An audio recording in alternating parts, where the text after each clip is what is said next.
Airbnb Karen.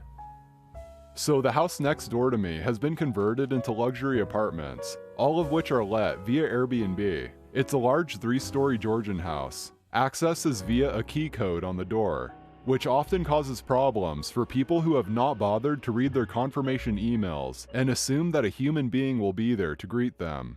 On more than a few occasions, I've had to explain this to bewildered tourists.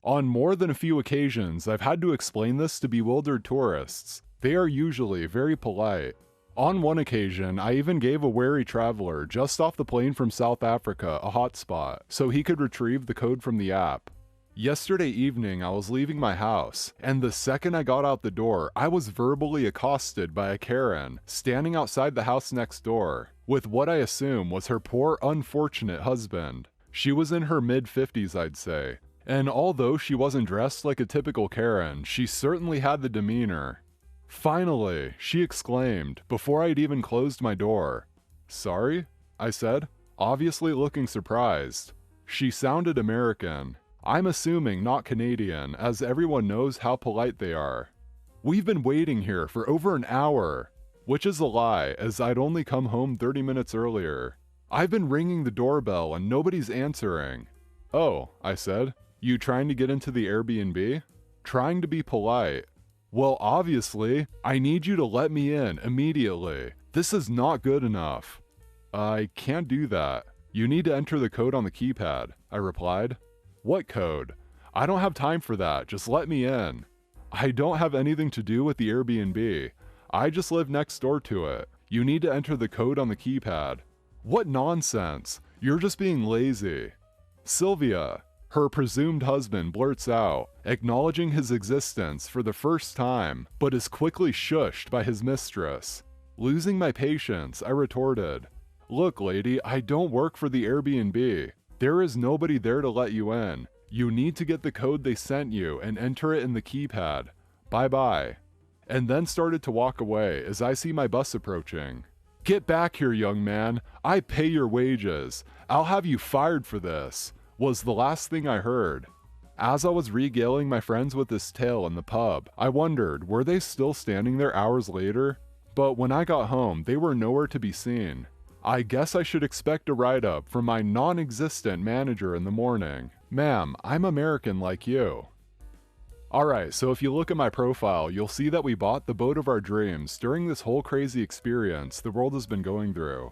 With restrictions and cases finally dropping to a level that isn't absolutely bonkers, we decided to go on our first long-distance journey, leaving from the east coast of America and heading for the west coast. We're planning to be gone for about 90 days.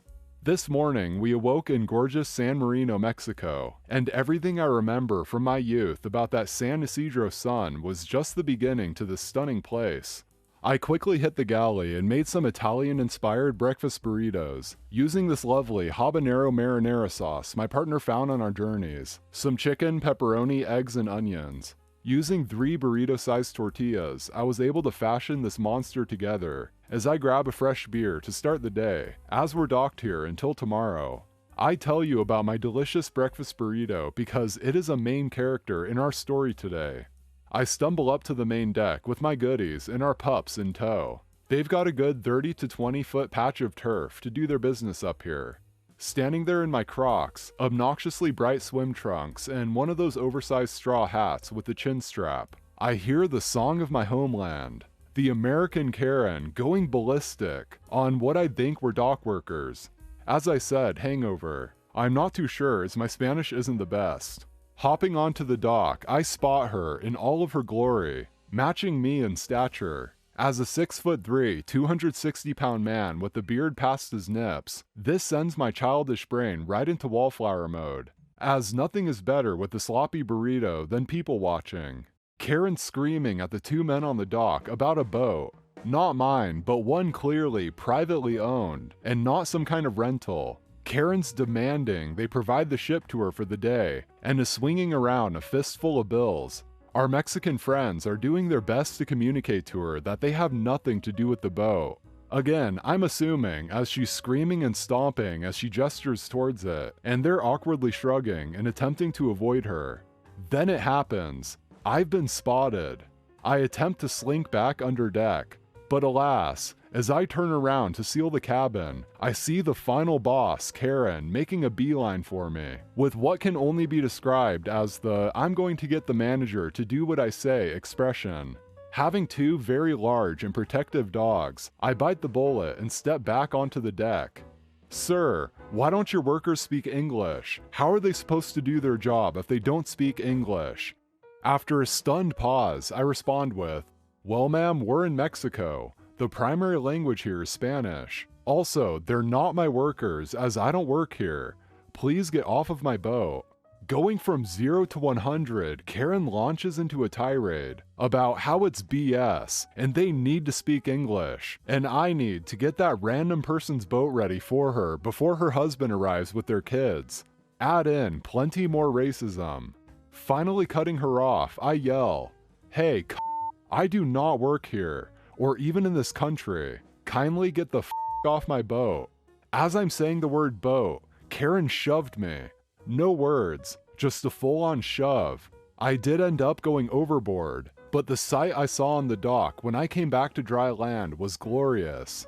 You see, in my journey over the starboard bow of my boat, I did manage to throw about the 70% of burrito I still had in my hand that is stuffed full of habanero sauce at Karen, hitting her in the neck. Apparently, it exploded everywhere, and Karen was covered from her cheeks to her midsection, even seeping through the bikini top she was wearing. Surprisingly, after she was done screaming about the heat, she simply sat down and started crying. I'm back below the deck now with a fresh burrito and another beer. I wonder if I'm gonna go for another swim when her husband shows up. Our Mexican friends did manage to hightail it while Karen was all peppered up though, so all ended well. Sadly, the only update is there is no update. There weren't any other interactions afterwards. A few of my shipmates went topside about an hour later and no one was around. Customer rings his own food. I work for a very popular quick food chain that started in the Midwest. During COVID, we had to close our lobby for obvious reasons, so we resorted to putting up a tent, the ones you'd see at fairs, to take orders outside in addition to our drive-thru, because we can get very busy, but we also don't want to waste labor by having someone out there all day. So we just send someone to run out after we get X amount of cars lined up in the drive-thru, and it remains unmanned otherwise. One day, we are having a slow afternoon. I work in the kitchen and an order starts to pop up on the screen, which is weird because we have an overhead system that gives kitchen the audio when someone's taking an order in the drive-thru. So I know we don't have a guest in the drive, and we have our breaks done, so it isn't one of my coworkers' food. I call up to Frontline to ask who's ordering, and they're at a loss. So I look at the screen again and it says that it's coming from the point of sale that we have outside. Our point of sale isn't the easiest to navigate, or at least wasn't at the time, and usually requires 3 to 5 days of training to get someone used to all the different menus on it, and to get them to remember to ask for sauce on orders with tenders or condiments on burgers. Turns out, some customer had decided to take his own order on the point of sale outside, without issue, and cashed himself out. We don't have a register out there, you can only pay with card, so we weren't worried about him stealing. He even added his own side of sauce, he gave himself a number for the order, and he tendered it to the right location. A few of us managers were curious if he would be interested in a job, because we were always in recruit mode, but he politely declined. Everyone on shift thought it was hilarious, and the story was circulating around the store for a week or so, because we found it so funny. "No, I don't work here, lady. You're in my house." This happened last summer when my husband and I were living in the middle of nowhere in Wyoming. We were both going to college at a tiny school, like 150 students tiny. So everybody knows everyone, and our on-campus housing was like 100 feet from the administration building. Anyways, it's the middle of summer, so there's not a lot going on. My husband was at work 30 miles away, and I was getting dressed after having just gotten out of the shower, when all of a sudden, I hear the front door open. No, it wasn't locked. Like I said, we're in the middle of nowhere and we know everyone in town. Obviously, I'm a little worried since I don't have pants on and my hair's still up in the towel. And now someone's in my house. I start going through all the people who might possibly just let themselves in and come up with nothing. My husband will be at work for a few hours still. My best friend is out of town for a wedding. My brother-in-law is at work in Colorado, etc. So who on earth is standing in my kitchen? As I'm panicking, I hear a voice. Hello? Hello? I didn't recognize the voice, but okay. I pulled some pants on, took the towel off my head, and walked into the living room to find a mid-50s Karen standing in my kitchen. Before I could even ask her what on earth she was doing in my house, she demands to know where the dean's office is. Well, it's definitely not in my house, but alrighty then. I put some shoes on and walked her out of my unobtrusive door with apartment B on it, over to the clearly marked administration building, where I directed her to the right office. Never got an apology for wandering into my house, or a thank you for bringing her to the right place. But I got rid of her, so I guess that's all that matters.